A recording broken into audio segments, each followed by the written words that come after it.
So we will read the Dhyana Sloka, the verse on meditation. Om Bharthaya Pradibodhidam Bhagavata Narayanena Swayam Vyasena Grahidam Purana Munina Madhye Mahabharatam Advedam Radavashinim Bhagavadim Ashtadashadhyayinim Ambatva Manasantadhami Bhagavad-Gītā Bhavadveshinim. O Bhagavad-Gītā, with which Partha was enlightened by the Lord Narayana himself and which was incorporated in the Mahabharata by the ancient saint Vyasa, the Blessed Mother, the destroyer of rebirth and miseries, showering down the nectar of Advaita and consisting of 18 chapters upon the Bhagavad-Gītā or Divine Mother, I meditate. So yesterday we were dealing with the 69th verse, which is supposed to be one of the most celebrated verses in the whole text. In fact, it is a key, it's a clue to becoming a person of spiritual wisdom.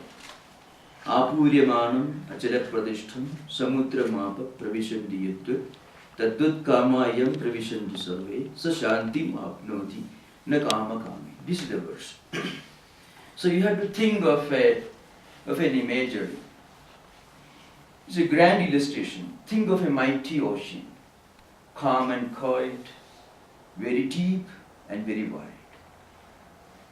And innumerable rivers, not streams, huge rivers, Mississippi, Brahmaputra, Nile, huge rivers, river bodies, empty their waters into this ocean.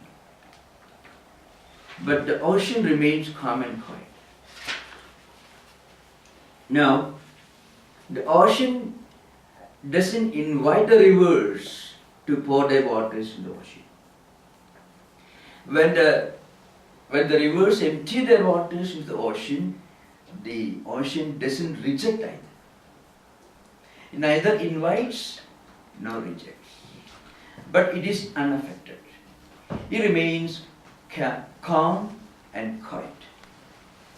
Now, how is the ocean able to remain calm and quiet? If it is a small pool of water, if it is a small pond, then even a small stream can cause flooding, landslides, and so on. The banks of the ocean never overflow, but the banks of a small pond will overflow. Even if a small river empties its waters into it, but the ocean remains calm and quiet. It never invites the rivers to come and bring their waters into it. It doesn't say no to the rivers when they bring the waters. Similarly, a man or a woman of spiritual wisdom, an illumined person, can live in this world, need not be attached to the world. Desires, temptations, different ideas may present themselves before him or her. The illumined person, the spiritually elevated person, doesn't reject, but never welcomes them. It remains unaffected. Is this possible for anyone to live like that? That's a question. Now, devotional classics give some very interesting psychological insights as to how this ability can be cultivated. Before that, I can just refer to an important idea which Shankara Acharya presents in the Vivekananda, a small foundational text is called Prakarana Grantha. He says, Manushyatvam, Mumukshutvam, Maha Purusha Samsraya. These are the three important blessings, characteristics, which are very rare in this world.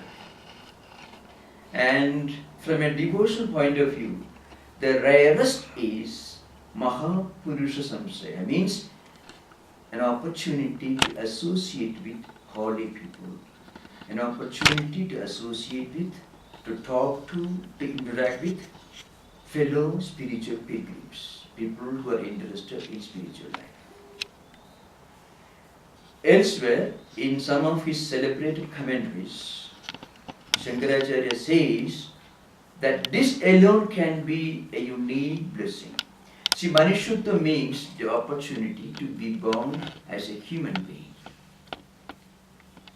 Mumukshutvam means an intense desire for spiritual enlightenment, liberation. Now, these two alone are not enough. And even if you do not have either of these two, still, if you get an opportunity to interact with people who are interested in spiritual life, it will be very helpful to you. And devotional classics, in their own unique style, gives a psychological insight as to why we fail to be benefited by listening to lectures, by meditation and by spiritual practices.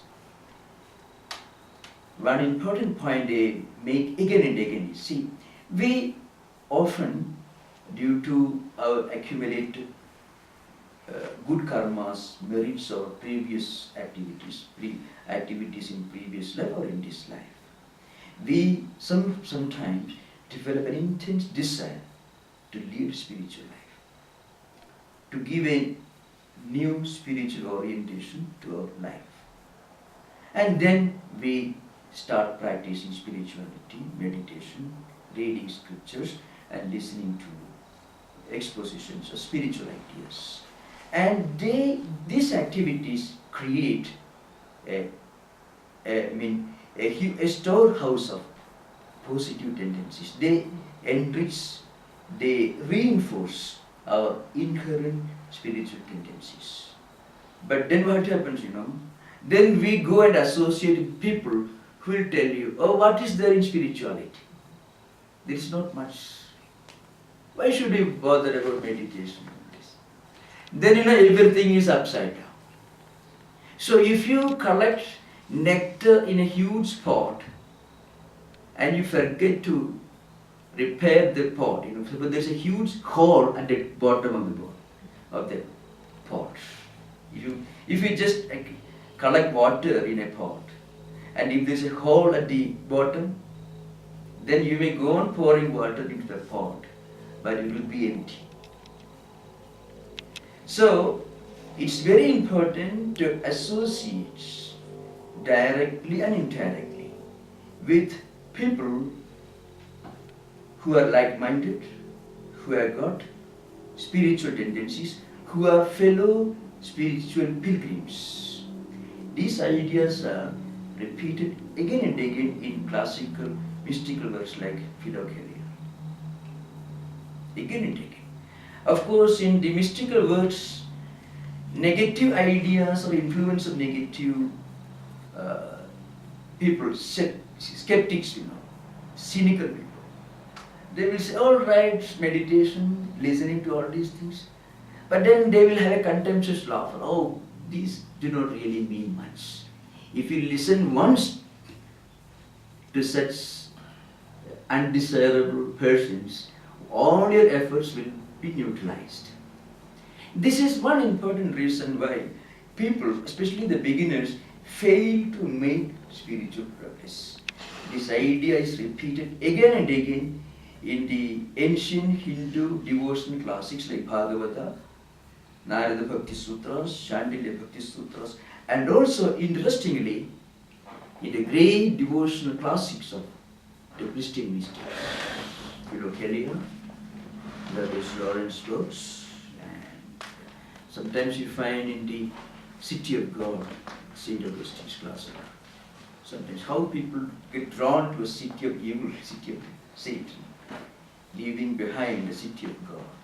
In Sattvic conduct is what we call desire, spiritually useful tendencies are left behind, and we move towards spiritually harmful tendencies. So that's why again and again it's very important not only to listen to spiritual ideas, not only to get familiar with spiritually elevating teachings, but very important to associate with people who are like-minded, who are interested in spiritual life.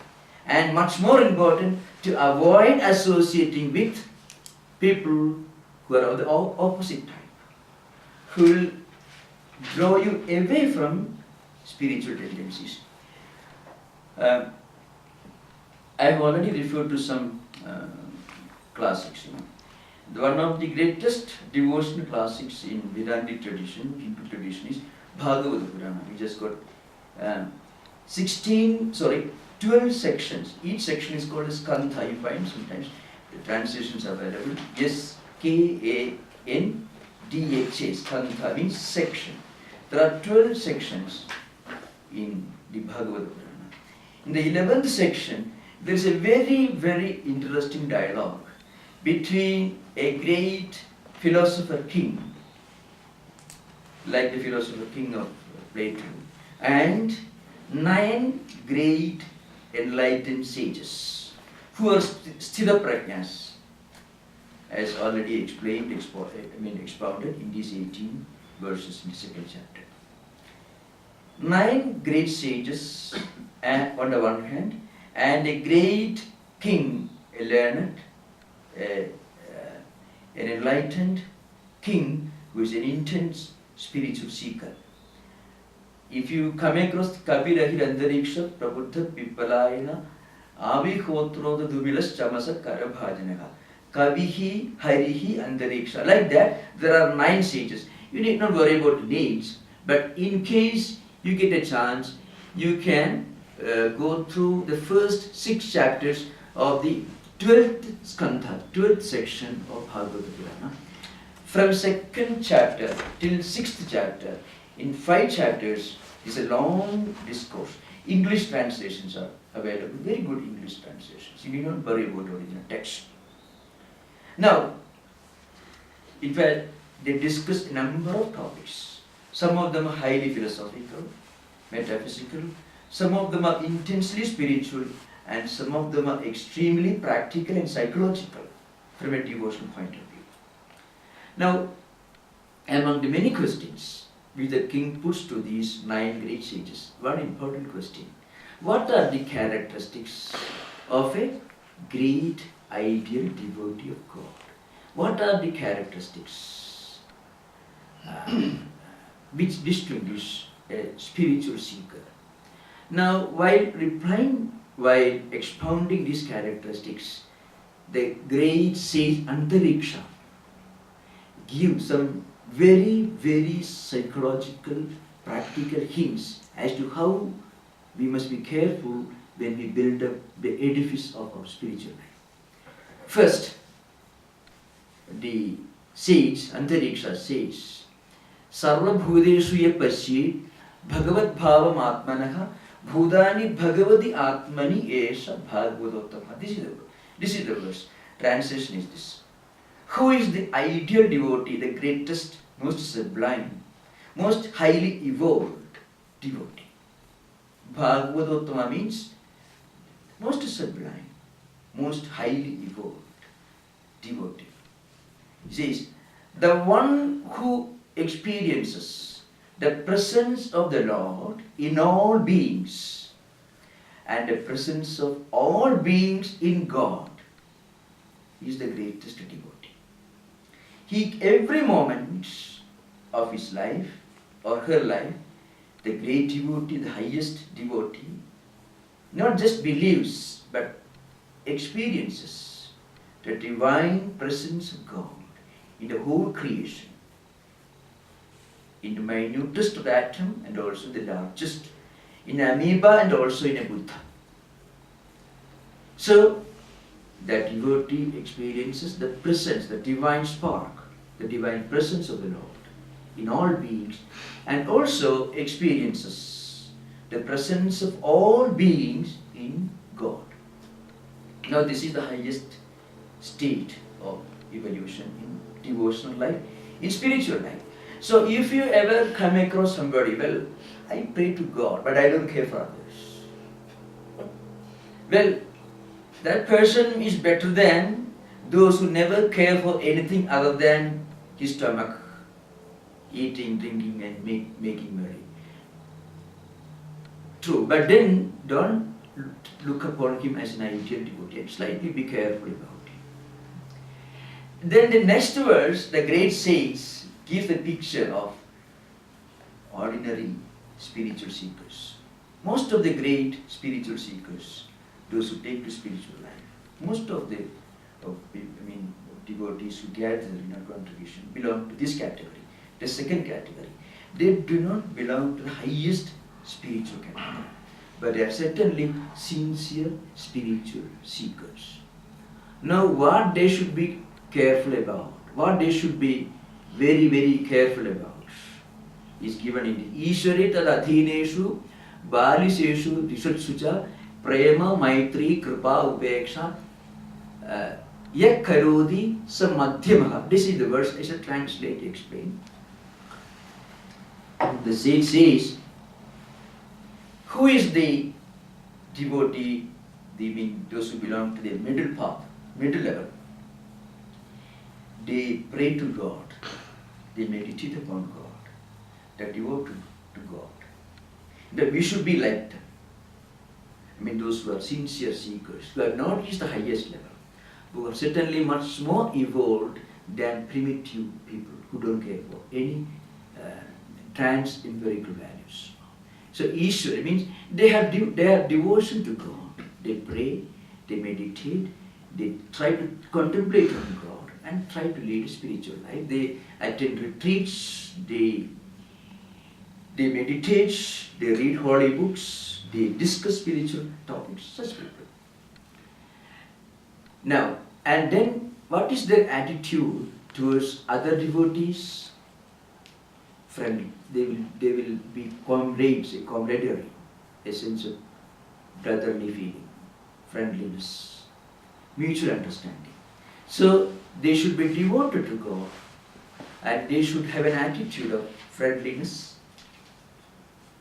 camaraderie, kind of mutual appreciation, mutual understanding. When devotees, spiritual seekers come together, they should discuss spiritual ideas. That is a very, very helpful spiritual practice because that reinforces our spiritual tendencies. If we discuss the opposite things, it will go pouring cold water. So they should be friendly towards other devotees. And then there are people who don't know much about spiritual ideas, but they are good people. They never attend any meditation session. They don't read holy books, they don't pray, but they don't do anything harmful to anyone. We should be sympathetic. Prema maitri karma means we should be sympathetic towards them. If possible, if we get a chance, we should encourage them to turn to spiritual life.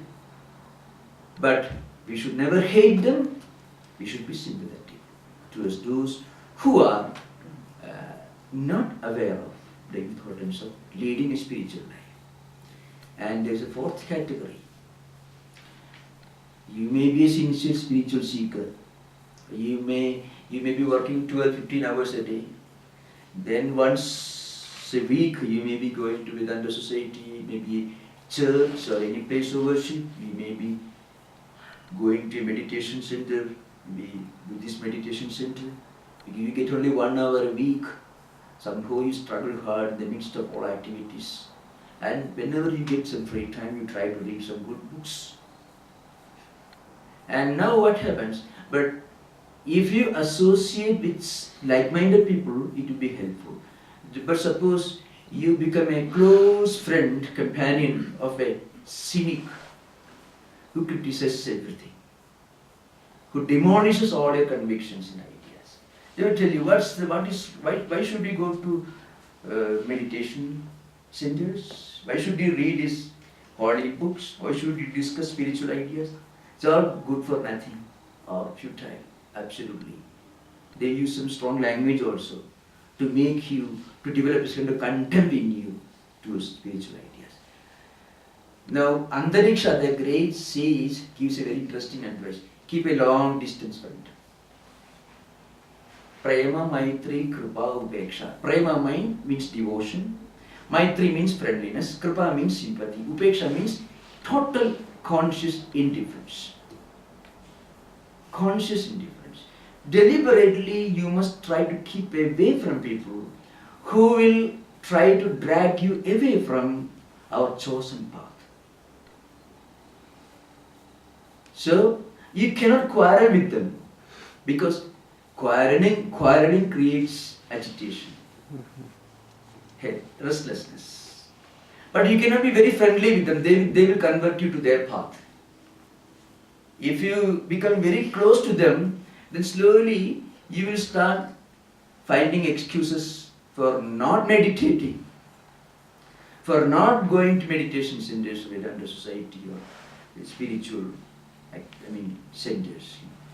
And slowly your mind will be automatically colored, influenced by their ideas. Sri Ramakrishna, the great teacher of Swami Vivekananda, gives a strong warning. He says, suppose there is a dirty room full of filth and bad smell, and you are wearing clean white clothes, just fresh from laundry. And do you think you can enter the dirty room and come out without some trace of dirt or filth or bad smell? People will run away from you. You may not know. The reason is you have come out of that room. Similarly, we can never associate with undesirable companions and friends without losing your without hurting your spiritual tendencies. These are some of the strong warnings which should be kept in mind when we study scriptures like this. So, here look at this verse. Apuryamanam Achara Pradishtham. Shankaracharya says, Apuryamanam Adbhihi Achara Pradishtham Acharataya Pradishtha Avasthidihi Yasya Tam Achara Pradishtham Samudram Apaha Sarvodogataha Pravishanti Swatmastham Avikriyameva Santam Yadyut. I shall explain this in detail.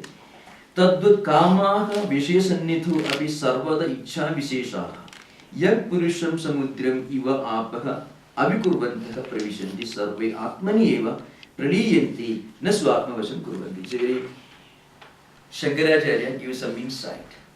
How is it possible for us to remain calm and quiet? Now the point is, if we identify ourselves with this body, we cannot keep quiet. We cannot but be restless. Because body and mind and intellect are affected by whatever happens around us. If there is a situation, if there is a condition in our life which creates agitation, and if we identify ourselves with our mind, then mind will become agitated.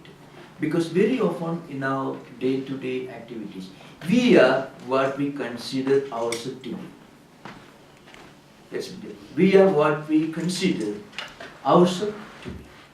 If we think we are this body, we are this mind, we are the intellect, then the slightest agitation, not physical, psychological agitation, ideas, negative ideas, desires, all these will agitate the mind. Then our mind will not remain calm and quiet. It's like a huge river entering a small pond. The pond will overflow. There will be high tides and landslides. If a number of very big rivers enter a small bay, there will be tsunami.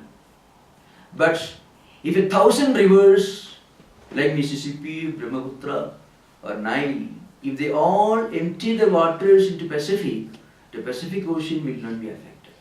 There will be no landslides, no overflowing, no waves or no tides. Similarly, if we identify ourselves with something big, vast and all-pervading, the Atman, to Brahman, then whatever comes to our mind will not affect us.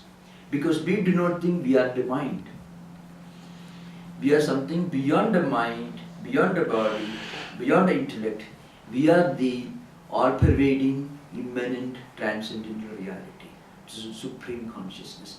In fact, that is the secret of the great work done by the great spiritual personalities of the world.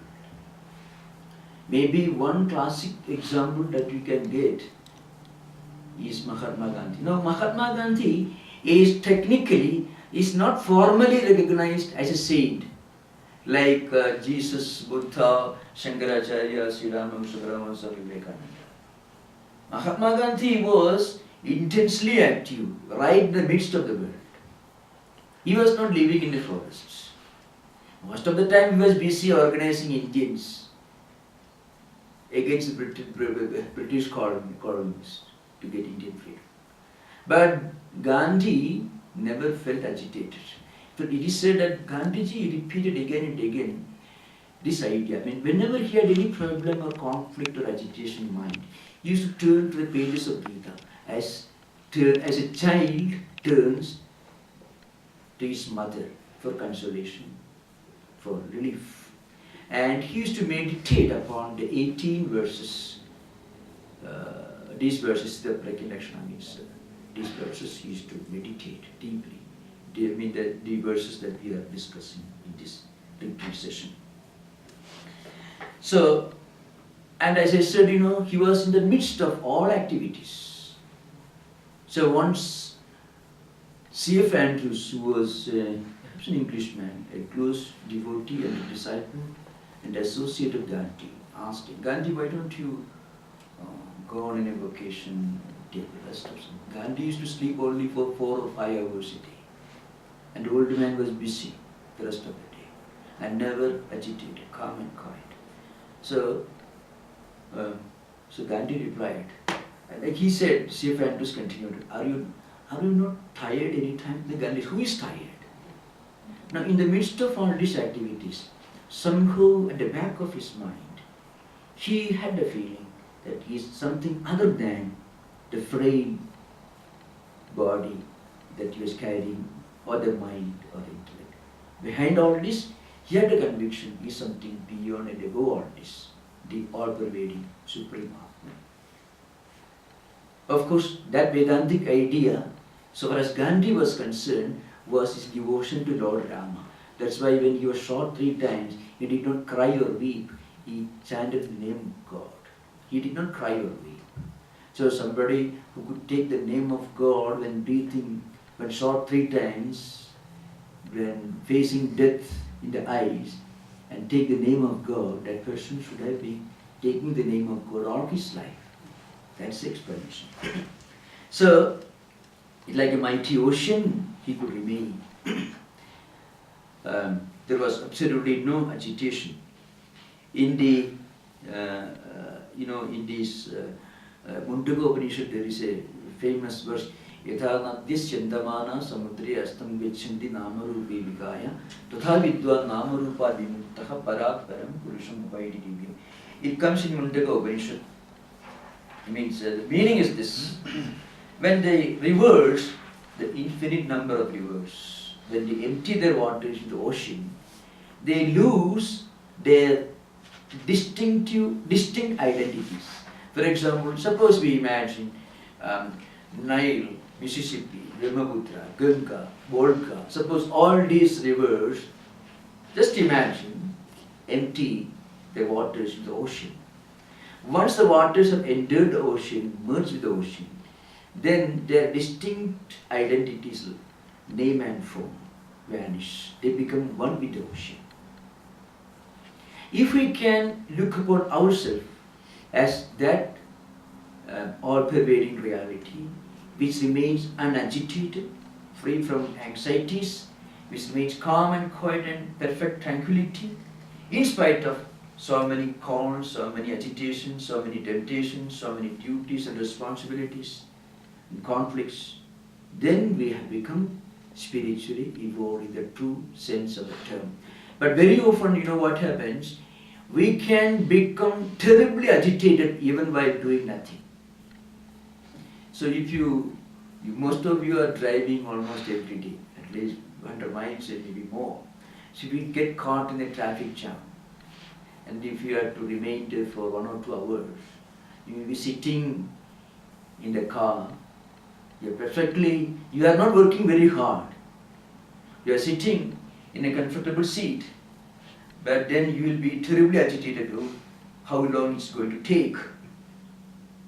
What a problem. I mean, you will be cursing this traffic, and as you go on cursing, as you go on getting agitated, more and more conflicts, more and more tension will be building up within your mind, though you are doing nothing. So doing nothing, one can get agitated, one can get tense. And people like Gandhi, or Jesus, or Buddha, or Shankara, Ramakrishna, Swami Vivekananda, they have been working all their life. As I said, no, Shankara lived for 32 years, Christ for 30 years, and with Swami Vivekananda for 39 years. What all they accomplished, we still remember them, we still read about them, we still think about them, we still try to follow them one way or other. And they lived for very, very short periods. They worked so hard, but they were not agitated. Here we are sitting in a comfortable seat in a car, doing nothing. We are building up agitation and conflicts within. So it is possible for one to be in the midst of all activities, mentally, physically and intellectually, and remain calm and quiet. It is also possible to remain doing nothing and to get more and more agitated, more and more disturbed, more and more tense. Two opposite pictures you can see here. Now we will go to the next verse. That is also very important. That is the 71st one. Vihaya kaman yes sarvan umam sarati nispraha nirmamo nirahankaraha sashantim adhigacchati. Who gets this ultimate peace of mind? The one who has given up all desires. You should understand attachment to all desires. That's the idea behind. The one who has given up all attachment to all desires and remains without any longing. And the one who doesn't identify himself with anything. He doesn't go about identifying something as his or her property. And who has no sense of egoism. Such a person gets ultimate tranquility of the mind. This is the idea behind. Here, see, the meaning is this, the one who gives up all desires. Now try to understand this in the light of the previous verse. As I said, the ocean remains calm and quiet. The rivers empty their waters in the ocean. The ocean is not affected. Does the ocean ask the river not to come to it, not to empty the waters in it? No. The ocean doesn't reject the river, the waters, but the ocean doesn't go out of its way to attract or to receive or to accept the waters. Mechanically, the waters empty themselves into the ocean. The rivers empty the waters in the ocean. The ocean remains calm and quiet.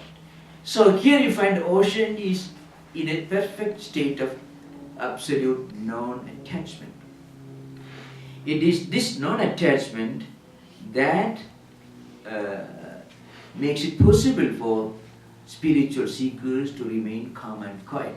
But we have to remember what we discussed earlier.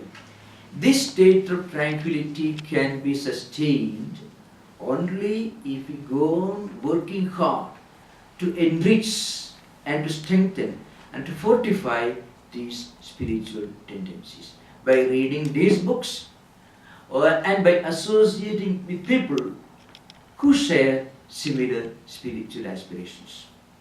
and by not associating with people who are opposed to such spiritual ideas, because they can take us away from our spiritual tendencies. Spiritually, they can do terrible harm to beginners in spiritual life. That is the warning given by all great devotional classics. Most of the devotees, most of the beginners suffer in spite of their great intensity, in spite of their great sincerity, purity, absolute unselfishness. In spite of all this, they suffer because they cannot say no when a person of negative tendencies, an undesirable element, comes and tells, well, you don't care for these spiritual things. That's why Yatishwaranandaji in his addresses, mostly addressed to Western audiences in America, in Philadelphia, also in Europe, Germany and other places where he worked, we have to keep a filtering mechanism with him. So that automatically we can filter out and avoid, automatically reject harmful ideas, harmful associations, thereby keep steadfast to positive spiritual tendencies. This is the idea behind. And that's why in this context the great spiritual teachers have stressed the importance of mind. It's mind that ultimately matters in spiritual life. How we train our mind. Because before reaching the highest spiritual identification with Atman, we are all living at mental level. Most people are living at a mental level. I mean, I'm talking about spiritual seekers. Others live maybe at the sensory level. And this mind is what really matters. And there is a famous verse in Sanskrit which is very famous. So try to explain.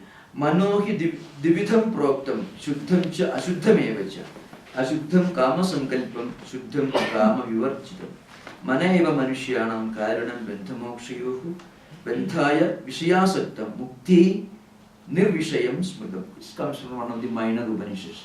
The point is this: mind is our best friend if we can train our mind properly, and mind is our worst enemy if we can train.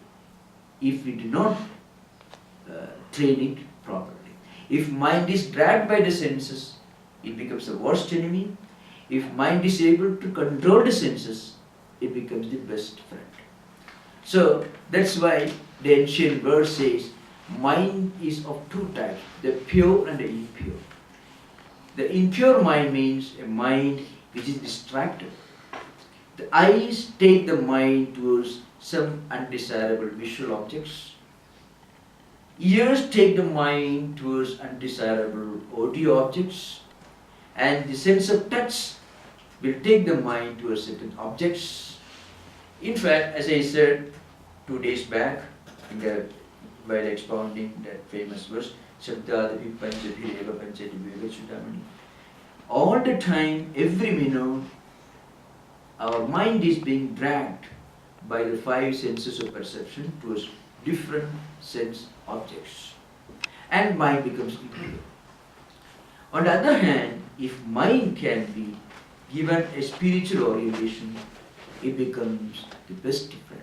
So mind becomes a tool, a means for spiritual liberation, if the mind associates itself with spiritual ideas, and if the mind associates itself with other minds which are like-minded, which are, with people who are fellow spiritual pilgrims. That's why association with fellow devotees, fellow spiritual pilgrims is stressed in all devotional classical literature. Association with fellow pilgrims, those who have started their spiritual journey as we have started, those who are heading towards the same direction, because that kind of discussion and contact will reinforce our own spiritual tendencies. Now, of course, here very often we have to remember is it is not any kind of forced asceticism or suppression of the natural tendencies of the mind. From a psychological point of view, you will read in books of psychology that any kind of forced suppression, in spiritual traditions, forced asceticism, starvation of the senses, suppressing the natural tendencies of the mind artificially, without feeding the mind with good thoughts, it is not spiritual practice. What is needed is mind should be fed with positive tendencies. Our mind is like a bag. Vedanta, as I said earlier, we believe in rebirth and law of karma. Whatever we do consciously, with perfect identification that we are doing something, that we have to enjoy the results of this work, it creates a strong impression in our mind. It's called chitta. So, we have inherited a huge bag full of tendencies and impressions. Some of them are very good, that's why we are here. Some of them not so very good. So, mind is full of positive and negative tendencies, good and bad impressions. Now, how to counteract the effects of, the influence of negative tendencies? It's a very normal question discussed in spiritual books and spiritual gatherings. How do we succeed in counteracting negative tendencies? Sometimes negative tendencies can come in the form of lethargy, procrastination, postponement. Even if you sincerely try, from another corner of the mind, well, let us do it next some other time. Which shows there are some other tendencies which are pulling the mind in their direction, away from spiritual direction. It's a real proof which shows there are mutually contradictory, conflicting streams of thought currents, tendencies and impressions accumulate in the mind. Now, how do we counteract the effect of negative tendencies? One, we already discussed, by associating with fellow spiritual pilgrims, other devotees. Another and maybe much more important method is to accumulate or to try consciously to accumulate positive tendencies by deliberately doing good work. Good work could mean reading holy books, discussing holy thoughts, maybe making deliberate conscious efforts to seek out people who discuss spiritual topics, who will not discuss negative ideas, who are not cynical, who will not drag you away from your chosen path, who will help you in your own spiritual ideas by reinforcing our positive tendencies. Now, in this way, if we can feed our mind again and again with more and more spiritual tendencies, spiritual impressions, then the weight of the spiritual tendencies will be more than the weight of the impact of the negative tendencies. Means negative tendencies will be weakened, and positive tendencies, spiritually useful, spiritually helpful tendencies and impressions will be strengthened, enriched, reinforced. That's one way to counteract the effect of negative impressions and tendencies. This is one method that is stressed again and again in many spiritual topics. So whatever the eyes see, somehow try to connect that with God or spirituality, Vedantic idea or spiritual life. And whatever we hear, try to establish a link with what we hear with spiritual life. Whatever activities we are doing, we can do that. Some time back, I think somebody raised this question, so I referred to the 5 verses in the Bhagavad-Gītā, the 12th chapter, 8th, 9th, 10th and 11th, 4 verses. In a descending order, Lord Krishna gives 4 alternatives. in fact, the most primary, the first step in spiritual life is the approach explained in the 11th verse, in the 12th chapter. You can see Bhakti Yoga, 12th chapter. In the 11th verse, Lord Krishna says, if you cannot keep your mind and intellect always in God and spiritual life, spiritual realm, and if you cannot divert all your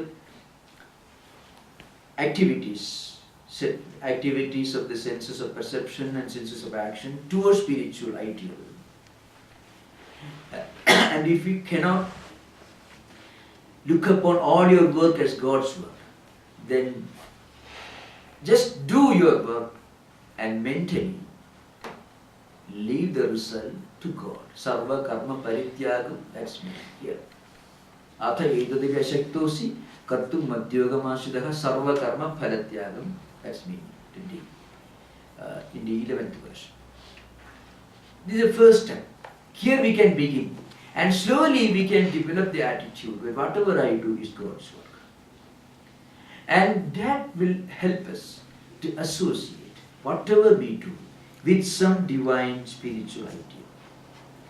And if we can really establish an ideal in our life, if we can choose an ideal and orient all our life and activities towards that ideal, that has got a great benefit. Even if we cannot accept realization of God or spiritual unfoldment as the supreme ideal, many people cannot do. Even if you can say, do something good for your own good, some sense of achievement. If you are a painter, try to create a masterly creation. If you are a writer, try to write a book which will be remembered by humanity. If you are a great worker, try to accomplish something. It will be good for you and good for others. Any kind of high ideal will have the effect of giving us a focus for mental and intellectual and physical energies. Because that will help us to prevent draining away of our energy resources. Otherwise, mind will be full of conflicts and agitations. If you have no ideal in life, not necessarily spiritual ideal, though that is the most desirable one.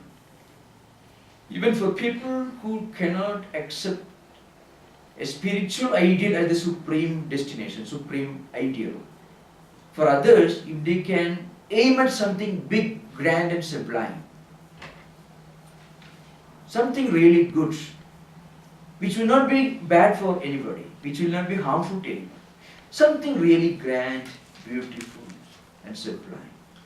If you can aim at, you find all your energy resources, nervous energy, mental energy, physical energy, will be focused, will be given an orientation in that direction.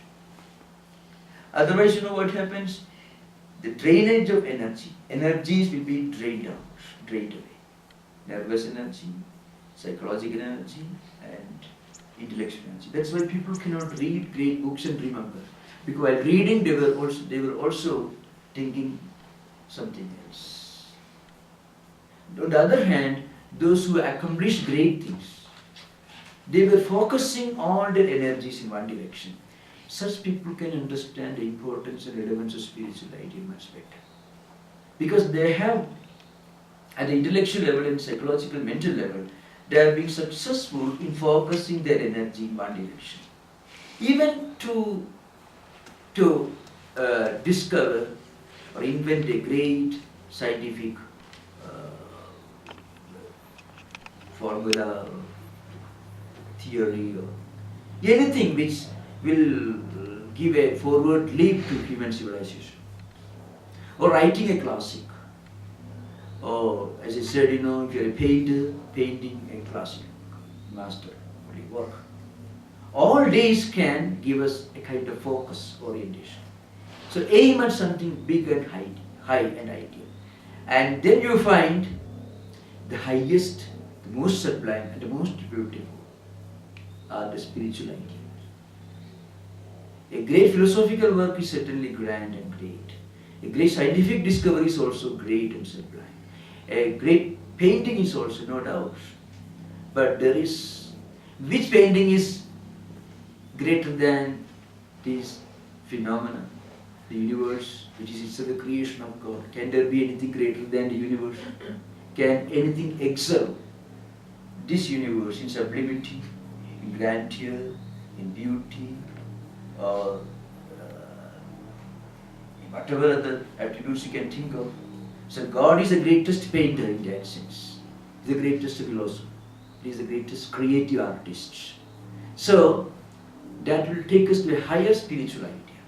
In the Rigveda Samhita, there is an interesting verse. I won't go into those mantras, it will take a long time. The idea is this.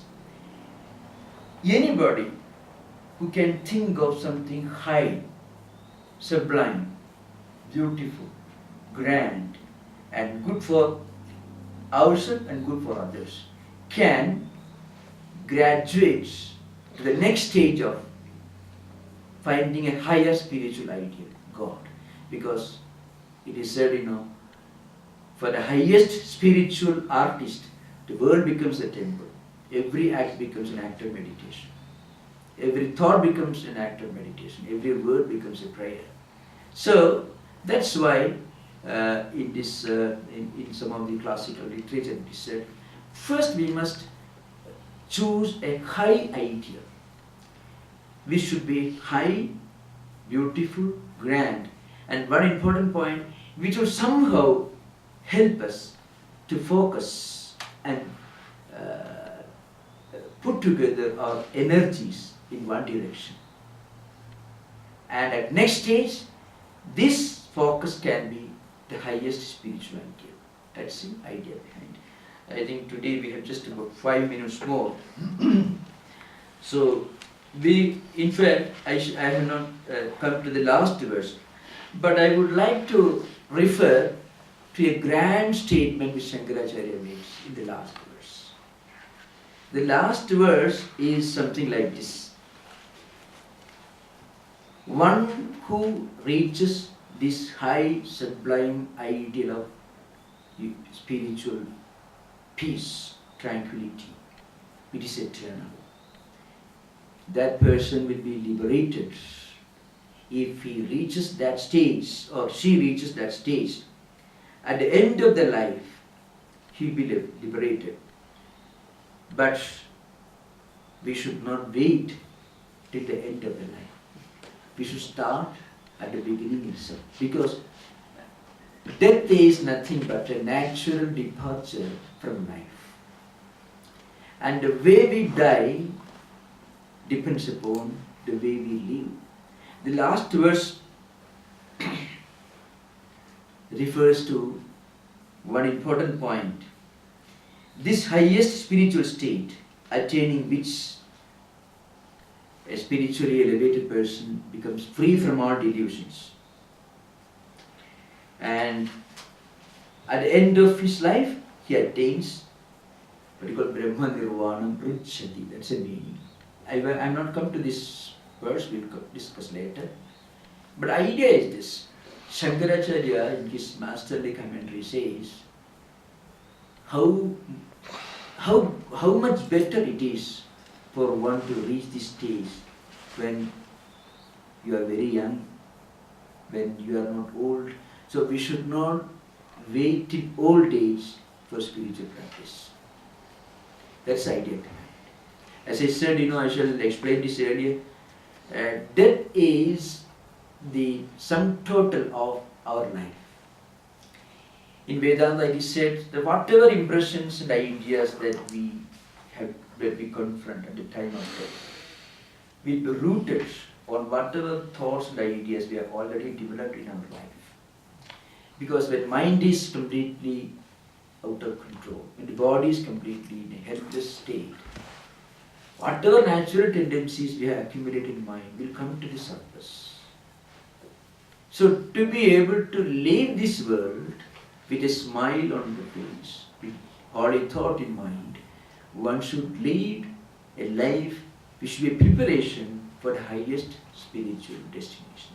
We will come to that later, but Shankaracharya says, Kimu Vaktavyam Brahmacharyadeva Sanyasya Yavat Jivam Yo Brahmani Eva Avadishtade Sa Brahmanirvanam Vrichadi. Shankaraji says, at the end, this Sthitaprajna will reach Brahmanirvanam, liberation. So, but how much better, how much more desirable it is for one to start this spiritual journey and reach this destination, not at time of death, but much earlier, during the early part of one's life, Brahmacharya. This is the implication. We will discuss this subject. We have 2 more days and 2 more verses, which are very important, which are from a metaphysical and spiritual point of view, which are immortal verses in this text. Now we will have discussion for half an hour.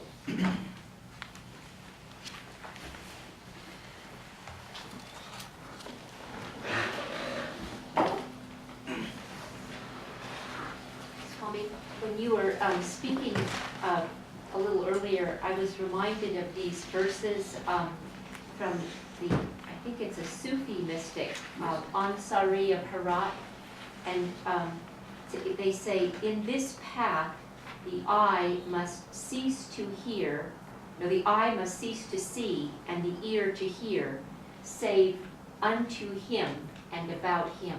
Yes, yes. So all the thoughts and all the activities of the 5 senses, the eyes, ears, touch sense of smell, sense of taste, all the 5 senses of perception and mind and intellect will be focused on the supreme spiritual idea.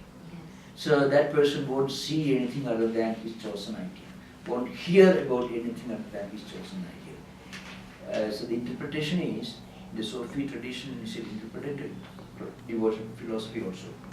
Not that the person hears only about God from an empirical point of view. Whatever he hears or sees or experiences, he will somehow associate with the divine chosen idea. So that's it. If he sees something beautiful, nature, it will remind him of the great creator who has created this beautiful universe. In Sri Ramakrishna's Gospel, Sri Ramakrishna refers to one interesting episode that happened in his life. He was living in Dakshineshwar, the banks of the river. So once a great Abadhuda means a wandering mendicant who looks upon life itself as a spiritual journey, who won't stay anywhere, will eat whatever is given to him, and who looks upon the whole universe as God. So he used to go to the he went to the Ganga to get deep, did not drink water.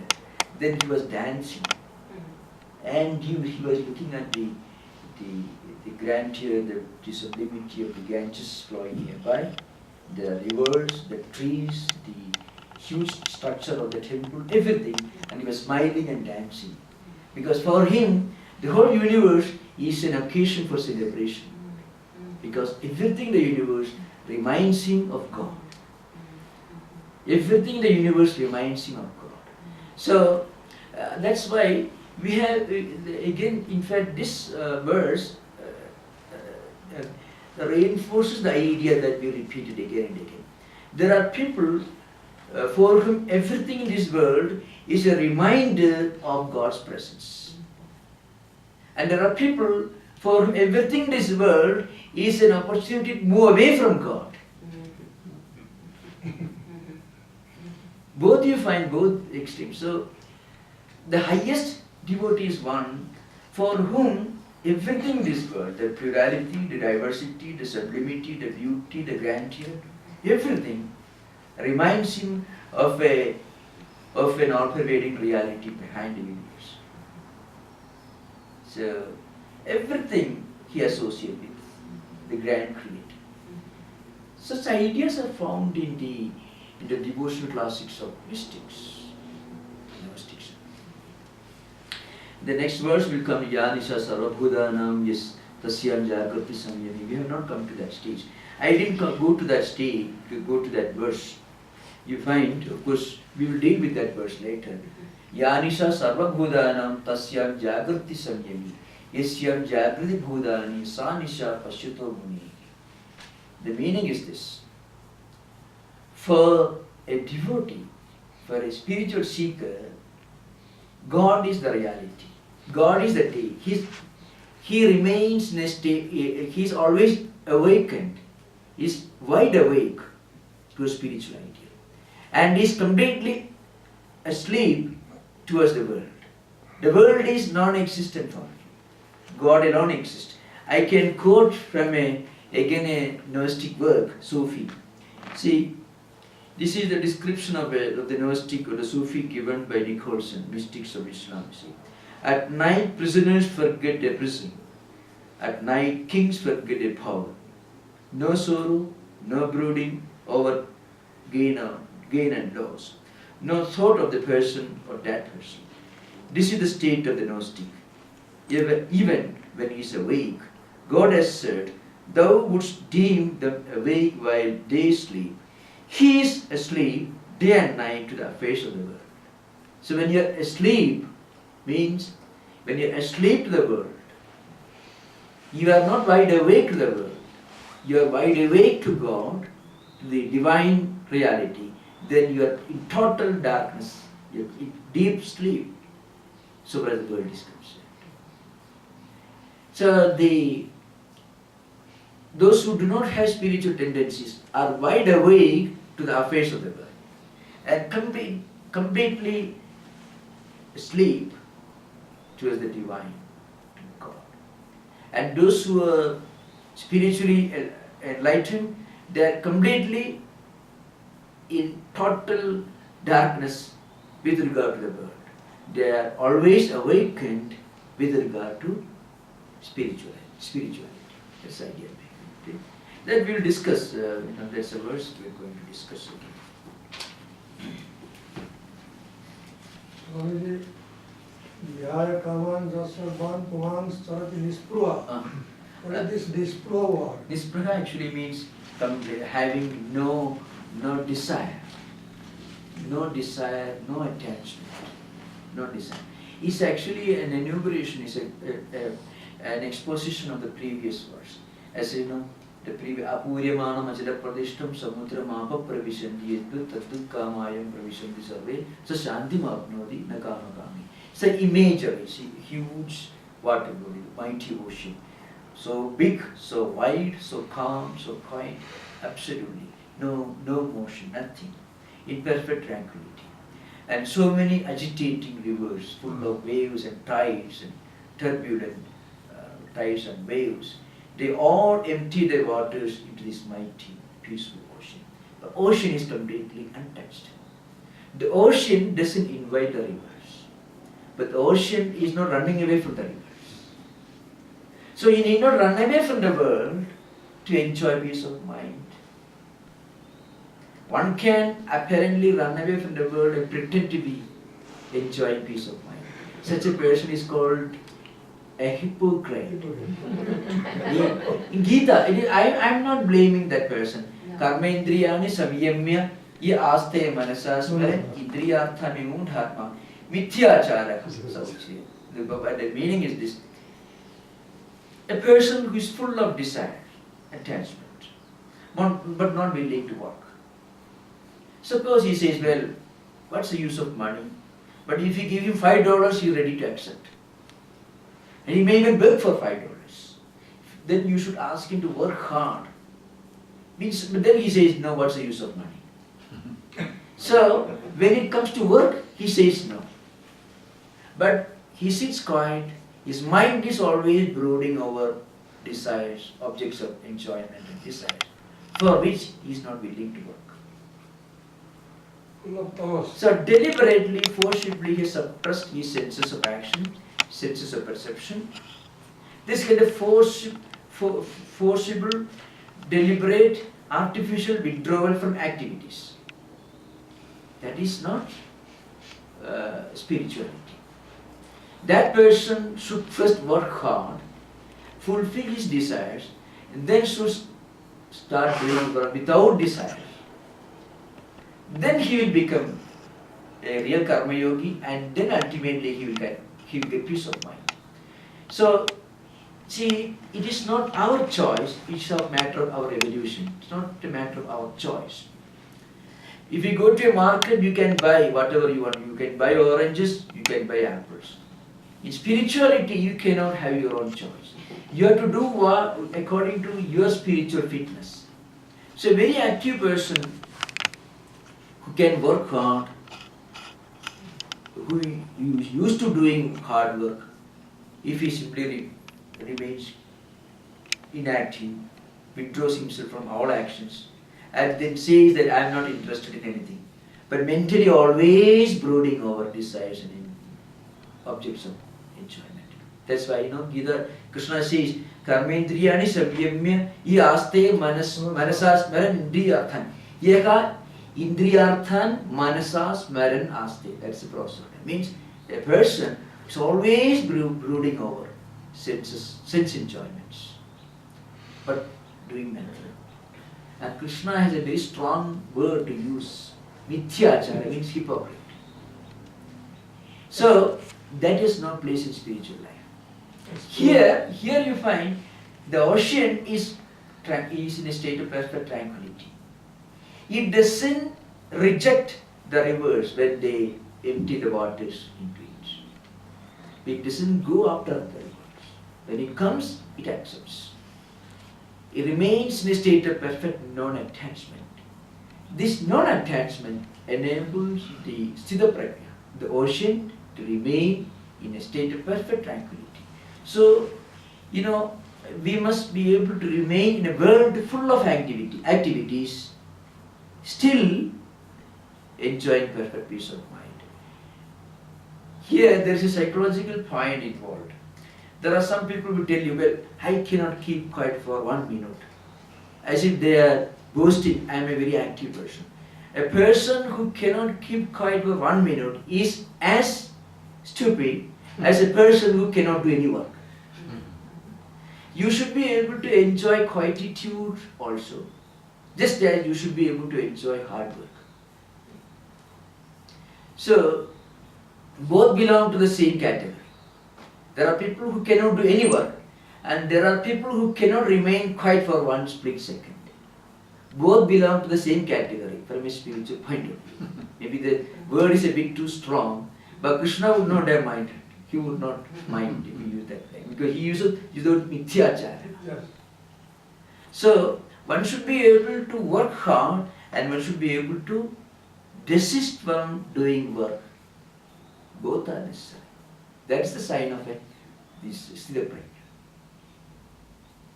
That's the idea.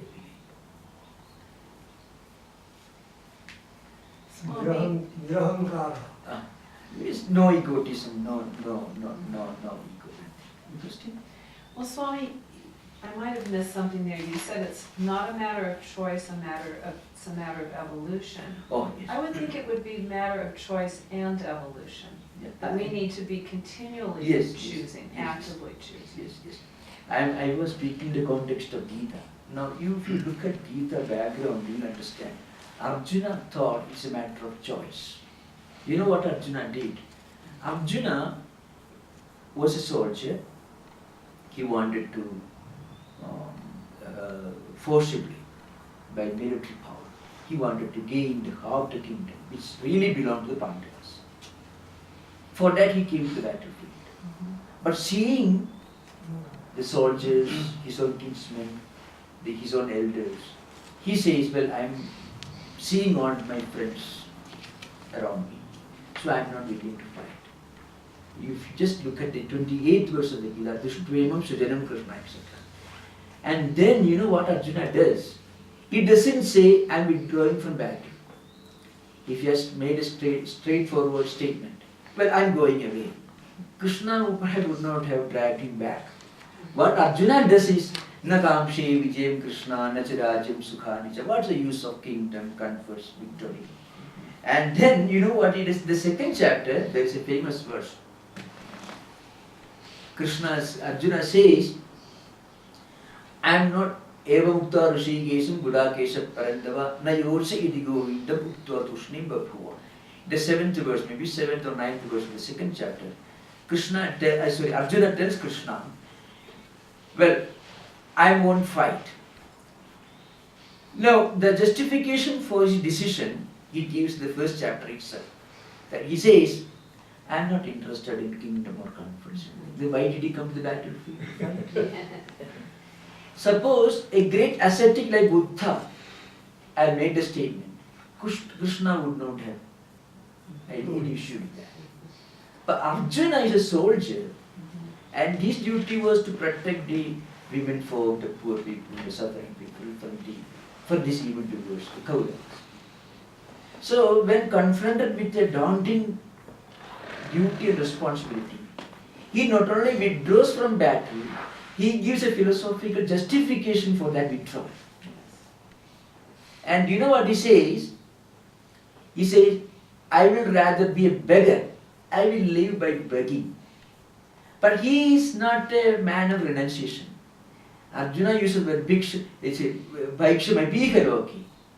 He says, Guru nagatvahi mahanubhavan srayo bhuktum bhiksha mabhikaloki. Statement in Gita, very interesting. You know what Arjuna says? Instead of killing these people, if I withdraw from battle, go away, and then if I have to live like a beggar, that is better for me. But he is not a man of renunciation. Right. So he thought the problems of action can be avoided by running away from action. He found his duty was full of problems, difficulties.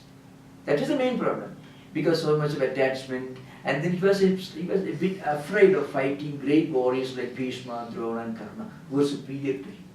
A little bit of fear was there. That's one interpretation, some of the minor tikas, minor commentaries. So here Arjuna is not a very straightforward person. That's why he called him hypocrite. Instead of straightaway withdrawing from the battle, he gives a philosophical justification for inaction. And he also gives the reason this action, duty is full of problems and difficulties. Yes. So I can avoid the problems of action by avoiding actions. Krishna says, no. You cannot run away from problems of action by running away from action. You have to act, face the problems, and then you can go beyond the problems. So the only path to go beyond problems is to face them. So because Arjuna was not a man of renunciation. From a spiritual point of view, he was a very ordinary person. He was not like Vidura, Bhishma, the great Uddhava, and other, or Buddha, or Jesus, or Shankaracharya, Ramakrishna Order. He was a very, very ordinary person, man of action, if somebody had given him, you take this kingdom, he would have accepted. But he was not willing to fight. So, for such a man, what should he do? If a lazy man sits somewhere, healthy person, if you feel, he will ask you for $5-10. If you ask him, why don't you work? He says, no. But he says, what's the use of money? What's the use of money? A Bill Gates can say, what's the use of money? If a poor beggar who will beg you for $10 has no right to say, what's the use of money? Money is not everything. There is something beyond money. So you should work hard, gain some money, then give it up. Then he will reach true spiritual status, renunciation. So that's why it's not a matter of our choice. Arjuna's level of evolution demanded that you should work hard. Then go beyond work. That's the point. It's not a matter of our choice, it's a matter of our evolution. But there are great spiritual personalities for whom the choice and evolution are seen. But they are aware of where they stand, but not Arjuna. Well, and in other situations, just in our day-to-day lives, we are continually being presented with options, yes, and making the correct choice is, it's all about our choice. Our evolution leads us to that array of choices, yes, and guides the choice we may make, but we still can make right or wrong ones. yes. No, but true spiritual seekers, their choice and their evolution will be the same. There are people who were not always sincere. They look for a higher ideal than what they actually should start with. So it's not an arbitrary decision.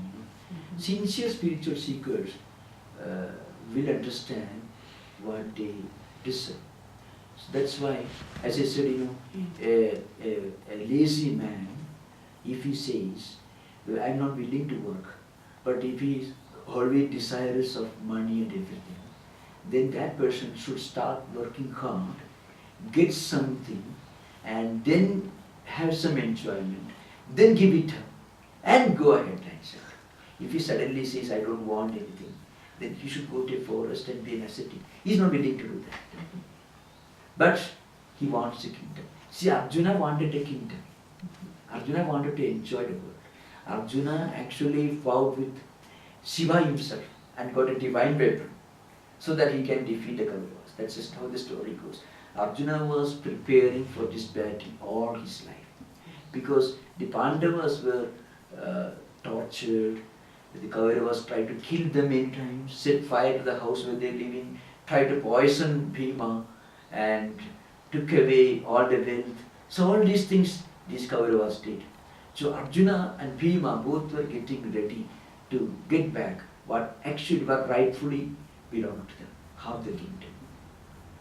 So when confronted with a difficult situation, Arjuna tries to give a false justification. That's why Krishna at the beginning of second chapter uses some very strong language, not very pleasant. Many readers of Gita who don't know the meaning, they will prostrate like this and read Magama Partha. Actually, Krishna is scolding Arjuna in 2 verses. Krishna scolds Arjuna for being a hypocrite. Krishna would not have scolded Uddhava, who was a great devotee there in Bhagavad-Gītā, a great man of renunciation. Suppose Buddha had said what Arjuna said in the first chapter, Krishna would have no difference opinion. But Arjuna was not Buddha. Arjuna was a man about the world. That person has no right to speak like a Buddha before becoming Buddha. That's the idea. Yes. Okay. I think we have just 5 minutes. We have 2 more days and roughly 2 verses, 2 or 3 verses. So enough time. If you want to discuss something, discuss. Not necessarily related to what we discussed today, but anything in general. Swami, I have a question. When we talk about our next life or next lives or our past lives, is this on a time thing? I mean, if I say, oh, in my next life, am I talking about something beyond the year in which this body dies? Or is it some other way of thinking of it? Generally, in this cosmic transmigratory cycle, as we call it, no, our next life will depend very much upon what we do in this life, what impressions and tendencies we gather. And there could also be many tendencies and impressions that we have gathered in previous life, not necessarily in this life. So, because there are certain tendencies which are inherent. You find, if you observe our own life, our activities, you find we can't but behave in a given manner, which we cannot really explain in terms of training or education, formal education or anything. Where do we gather these inherent tendencies and impressions which constitute our character? I understand that. Yeah. I'm talking about like the years, like was my last life in the year 1800 and is my future life in the year 2100? Or how do we think of that? Or am I living different lives simultaneously, or is my next life in what I think of now as the past? Yes. That's what I'm talking Yes. about. Our internal organs of his mind is an important element. It's like a bag in which all the tendencies and impressions that were gathered in all our life are accumulated. They constitute our character, our behavior. So we cannot divide between different life cycles.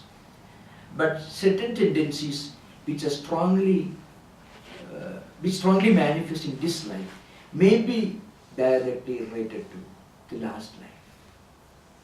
But there are many tendencies. See, human mind, human personality, human character is so complex, difficult to explain. The innumerable thought currents, tendencies and impressions that come to the surface, we need not always act upon them, but they always emerge in our mind. So all of them come from our activities we have done maybe in this life, earlier, or the last innumerable life cycles. But if we realize that we are not this body and mind complex, we are something beyond this body-mind complex. At that moment, we can dissociate our true nature from these. We can cut off our true nature from these tendencies. Then they subside. And that is called spiritual growth, realization of Atma. So long as we identify ourselves with the mind and body, body-mind complex, this cycle continues. Accumulated tendencies and impressions start working upon character and behavior.